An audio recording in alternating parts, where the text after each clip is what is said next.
There comes a moment when the world you knew begins to dissolve, not because it changed, but because you did. You start noticing the invisible patterns behind people's words, the quiet mechanisms that move society, the collective hypnosis disguised as normal life.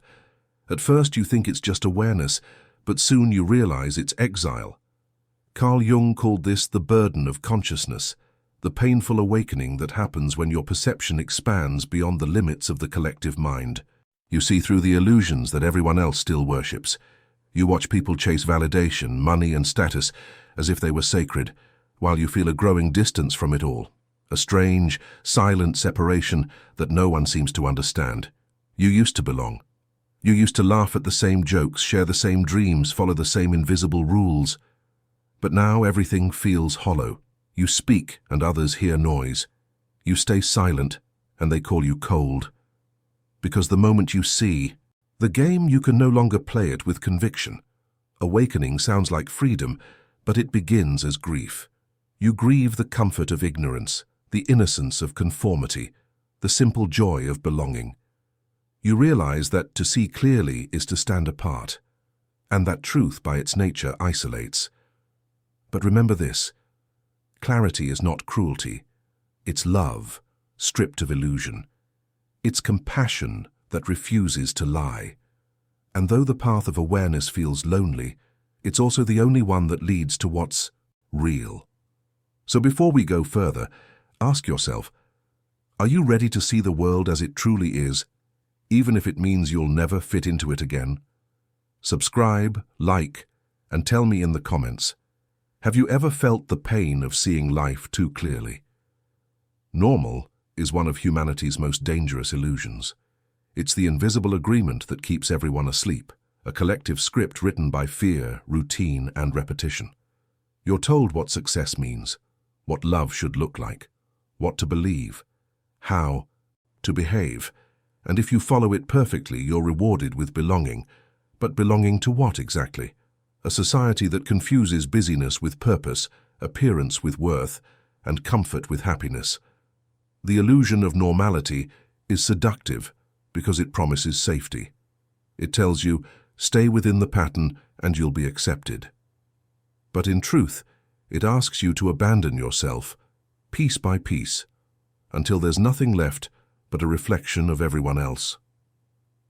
Carl Jung saw this clearly. The collective mind is both necessary and dangerous. It gives stability, yet it suffocates individuality. Most people never question it, because questioning it threatens their entire sense of reality. It's easier to stay numb, to keep playing the roles assigned by culture, than to risk the terror of thinking for yourself. And yet, once you begin to see the machinery, the endless repetition of empty rituals, something inside you rebels. You can't unsee it. You can't go back to pretending that normal is sane, because now you know what society calls normal is often just the absence of awareness. The hardest part of awakening is not seeing the truth, it's realizing how few people actually want to. They'll call you cynical, detached, arrogant. But you're not any of those things. You're simply awake in a world that has mistaken sleep for peace. To step beyond the illusion of normality is to be born again, not into a higher world, but into a truer one. And that truth will cost you your comfort, but it will give you your soul back. There is a strange warmth in the crowd, a sense of safety that comes from dissolving into the collective. When you're surrounded by others, thinking their thoughts, chasing their dreams, your own uncertainty quiets. The noise of the multitude becomes a lullaby whispering, "You're fine. You're like everyone else." That's why the crowd is so seductive. It relieves you of the burden of self-awareness. You don't have to think deeply or question anything. You only need to move where the current flows. Society calls this unity, but often it's just synchronized sleep.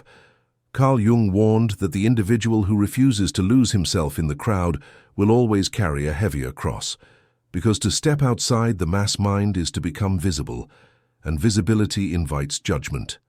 The collective punishes difference, not out of malice, but out of fear. When one person wakes up, it reminds everyone else that they're still dreaming. You start noticing how much of modern life is built around avoiding loneliness, constant noise, constant movement, constant connection. But the loneliness you fear isn't from being alone. It's from realizing that few truly see. The crowd gives you belonging, but at the cost of your authenticity. It tells you what to believe, who to love, and what to fear. And in exchange, you give it your soul's voice. That's the comfort of the crowd. It numbs the pain of individuality. But that comfort comes with a hidden price. The slow erosion of truth, because the more you blend in, the less you exist, and yet something in you resists. A whisper in the back of your mind that says, there must be more than this. That whisper is the call of consciousness. It's faint, fragile, and easy to ignore. But once you answer it, the crowd can no longer hold you. You will still walk among them, but you will never again belong. No one tells you that awakening will make you lonely.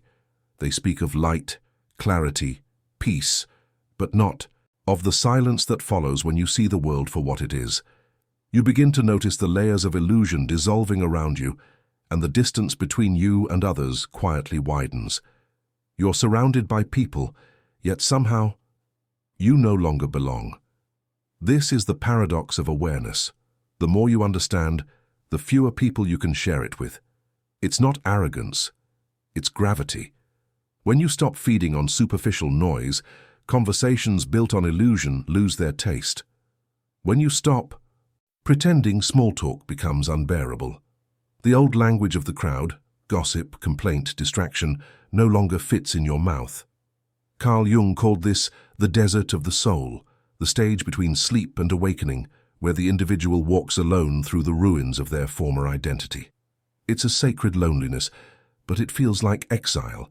You can't go back to the comfort of ignorance, but you haven't yet found those who see as you do.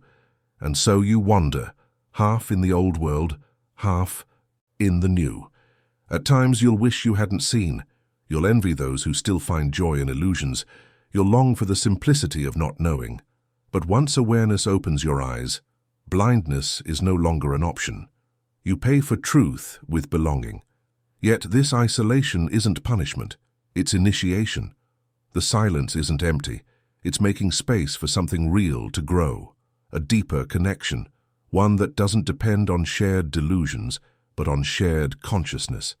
So if you feel that ache of solitude right now, don't rush to escape it. It's not a sign that you're lost, it's a sign that you've begun to see. Tell me in the comments, have you ever felt that your awakening separated you from the people around you? To think for yourself sounds noble, until you realize what it costs. It means standing alone in the storm of collective certainty, holding only your doubt as a shield. It means questioning everything that once gave you comfort, the beliefs you inherited, the systems that shaped you, the truths that made you feel safe. And once you start, you can't stop. Thinking independently is not rebellion for its own sake, it's an act of honesty. But honesty isolates, because most people don't want to think, they want to belong. They prefer shared illusions over solitary truth. The group gives them warmth, identity, direction. But for the one who sees beyond, those comforts start to feel like chains. Jung said that to become an individual is to walk a path no one else can walk for you. It's the greatest burden and the greatest freedom, because the moment you claim your own mind, you lose the approval of the collective. You stop echoing and start creating. You stop following and start seeing. But it's heavy, isn't it? To hold thoughts that others reject, to question values everyone defends, to know that truth rarely wins in the marketplace of opinions. At times it feels like carrying fire through a city made of straw, one careless word, and everything burns. Yet that fire is sacred. It's the flame of consciousness itself, and it demands responsibility. Because once you know, you can no longer pretend you don't. You can no longer take refuge in the comfort of ignorance. So you learn to live with the weight, not as punishment but as privilege. Because to think for yourself is not to separate from humanity, but to serve it more truthfully. You become a quiet light in a world that fears seeing. And though the crowd may never thank you for it, consciousness always does. Once you begin to see, solitude becomes your companion, not the romantic kind, not peaceful mornings with coffee and calm, but a vast existential aloneness that stretches across your inner world. It's the solitude of consciousness itself, the silence between you and the sleeping crowd. Jung understood this ache well. He said that the price of greater awareness is separation from the collective mind. The conscious individual walks a path that few can follow, because awareness exposes what others are still protecting, their illusions, their identities, their comfortable lies, and the more clearly you see, the harder it becomes to speak. Words start to fail, not because you have nothing to say, but because language was built for smaller truths. You find yourself drifting between two worlds. In one, you play along, nodding, smiling, pretending. In the other, you observe silently, feeling the weight of knowing. It's not arrogance, it's not bitterness. It's simply the realization that once your vision expands, you can never fully return to blindness. But solitude, when accepted, transforms. It stops feeling like exile and begins to feel like sanctuary. Because in that silence, you begin to hear life again, not through the noise of others, but through the quiet rhythm of your own being. You discover that awareness doesn't need an audience, it needs presence. You learn to sit with your thoughts, to witness your emotions, to exist without distraction. This is the solitude of the conscious. Heavy, yes, but sacred. It teaches you that you don't need the crowd to feel alive. You only need alignment with truth. And when that alignment deepens, even silence begins to speak. So, if you've felt alone on your path, understand. It's not isolation, it's initiation. The loneliness you feel is simply the space truth requires to unfold. There comes a moment when belonging no longer feels like safety. It feels like betrayal. You realize that the price of being accepted by the group is to silence what's most real inside you. You begin to see how much of your identity was built not on truth, but on agreement. And when that agreement breaks, your world begins to crumble. This is the collapse of belonging, the quiet earthquake that shakes the foundations of who you thought you were.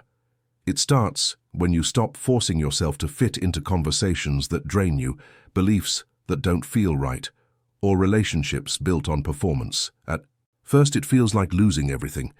You look around and see distance where there used to be warmth, silence where there used to be approval. It hurts because belonging is wired into us. It's ancient, tribal, primal. But consciousness demands something rarer than comfort, authenticity. Carl Jung said that loneliness does not come from being alone, but from being unable to communicate what matters. And that's the essence of this collapse. You haven't changed into something worse. You've simply outgrown the language of conformity. You're still surrounded by people, but fewer can meet you where you truly are. There's grief in that, but also grace, because the death of false belonging is the birth of real connection. It clears the path for the few souls who will meet you not in your mask, but in your essence. You begin to understand that belonging isn't about fitting in, it's about being seen without needing to hide. So yes, the crowd may no longer recognize you, but the ones who do will recognize your truth. Tell me in the comments, have you ever felt the moment when belonging stopped feeling like home? Clarity is a gift, but it rarely feels like one. To see reality as it is, stripped of illusion, stripped of comfort, is to carry a weight that the sleeping never feel. Lucidity opens your eyes, but it also breaks your heart, because once you see the truth, you can no longer participate in the beautiful lies that hold the world together. You start to notice the quiet desperation in people's smiles, the emptiness behind their achievements, the anxiety that hums beneath their laughter. You see how society functions on denial, on everyone pretending not to notice the collective pain just beneath the surface. And when you refuse to pretend, you become the mirror no one wants to face. Carl Jung knew this pain well. He wrote that enlightenment is not about imagining figures of light, but about making the darkness conscious. And that process of bringing light into the shadow is not peaceful, it's shattering. Because lucidity doesn't just reveal the world's illusions, it reveals your own. You begin to see how your fears shaped your choices, how your desires disguised themselves as meaning, how even your spirituality was often a defense against truth. It's heavy, this seeing. You wish sometimes that you could unknow what you know, that you could once again find comfort in the distractions that used to soothe you. But lucidity doesn't give you that luxury. It forces you to live with eyes open, to hold both the beauty and the horror, the order and the chaos, without turning away. And yet, beneath the weight, something luminous persists, because clarity, though painful, is love in its purest form, love that refuses to lie, love that sees completely. Lucidity humbles you, strips you, breaks you, and then rebuilds you as someone who can finally live in truth. It's not an escape from the dream. It's the moment you realize you were never really asleep. After lucidity comes detachment, not the cold withdrawal of indifference, but the quiet strength of seeing without clinging. When awareness deepens, the things that once ruled your emotions begin to lose their power. You no longer chase approval, no longer drown in disappointment, no longer mistake noise for meaning. You begin to stand still in the middle of chaos, not because you're numb, but because you finally understand. Detachment is not disconnection. It's clarity, without judgment. It's the ability to hold life gently, knowing that everything, joy, sorrow, love, loss, passes through you, but does not define you. You still care, but you no longer collapse under what you cannot control. You participate, but you are no longer possessed. Carl Jung described individuation as the process of becoming whole, and detachment is its quiet culmination. Because when you stop identifying with the passing forms of your existence, you start identifying with the consciousness that observes them. You realize that what you called my life was just a series of temporary roles being played by something eternal. That realization doesn't make you distant. It makes you peaceful. At first it feels strange, as if you're watching life happen through transparent glass. But soon that distance becomes compassion. You stop reacting and start responding. You stop controlling and start allowing. And in that allowing, life begins to move with you instead of against you. This is the freedom of inner detachment, to love without needing to possess, to serve without needing recognition, to live without needing guarantees. The world may still see you as quiet, maybe even detached, but inside you are more alive than ever, because you no longer live through things, you live within truth. And in that truth, every breath becomes sacred. There is a kind of freedom that doesn't feel like triumph. It feels like loss. You've crossed a threshold that most people never notice exists, and on the other side nothing is the same. You can't unsee the illusions. You can't return to the comfort of pretending. You've stepped beyond the social matrix, and the world, as you once knew it, is gone. This is the freedom of those who can never go back. It's not the noisy freedom of rebellion, but the quiet freedom of understanding. You no longer need to argue with the crowd, because you see the pattern moving through them, fear disguised as virtue, control disguised as order, distraction disguised as purpose. You see it, but you no longer fight it. You've outgrown the game. Carl Jung believed that true liberation comes when the individual becomes conscious of the forces that once unconsciously controlled them. That moment is both terrifying and divine, because it leaves you alone with the truth and yet finally whole within it. You walk through the world differently now. You listen more, speak less.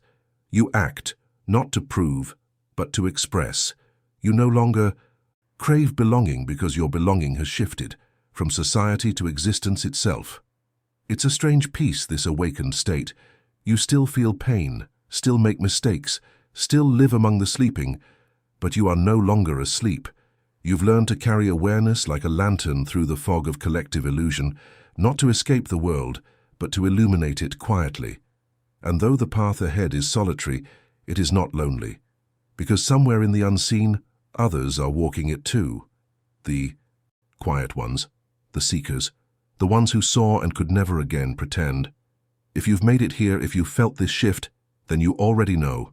The truth doesn't set you free. It makes you free. by burning away everything that wasn't you. Leave a comment. What truth have you seen that changed how you see the world forever? Like this video if you felt this journey in your bones. Subscribe and watch the next video, The Psychology of the Outsider, Carl Jung and the Lonely Path to Wholeness. Because awakening isn't about escape, it's about remembering.